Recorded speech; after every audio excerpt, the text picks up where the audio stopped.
проводится проверка Генеральной прокуратуры по соответствию действующему законодательству Республики Абхазия мероприятий по восстановлению ВЛ-220 киловольт очквара.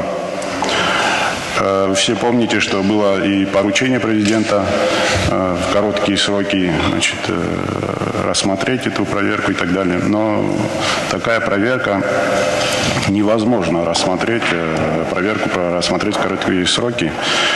Мы столкнулись с тем, что там объем большой. Во-первых, сформированные документы и заключенные договора, они все проводились на территории Российской Федерации. Поэтому наши эксперты дать какое-то заключение по тем ценам, по конъюнктуре рынка, ценообразованию и так далее, и по договорам, где подписывали высшие должностные лица Российской Федерации, это невозможно. В связи с этим были направлены поручения международные, в том числе международное поручение в компетентные органы Российской Федерации по оказанию правовой помощи и необходимости поручить соответствующему экспертному учреждению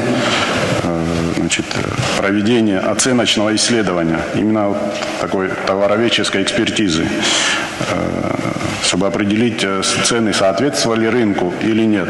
Потом были истребованы и получены очень много документов, также подписанные и нашими должностными лицами высокопоставленными, и российскими, и изучить, дать заключение по поводу подлинности. Тут надо отметить, что когда поручение касается именно высших должностных лиц, у них проводится своя проверка. То есть эти материалы направляются в ФСБ, МИД России, в администрацию президента. Направили эти материалы, и они ждут ответа. Получают, это тоже может затянуться месяц-два, получают ответ, направляют в другое ведомство. Получают, потом другое. И после этого Генеральная прокуратура эти материалы направляет уже, если согласованы, нет возражений и так далее, направляет уже в Следственный комитет. А Следственный комитет, в свою очередь, направляет именно в экспертное учреждение. То есть там, когда они внутри проводят проверку, они смотрят на предмет того, поскольку это касается высших должностных лиц, затрагивает ли это интересы межгосударственные и так далее. То есть, поэтому это все быстро получить невозможно. И после получения именно исполненных международных поручений будет принято решение о эффективности и обоснованности приобретения материалов и оборудования согласно заявленным ценам.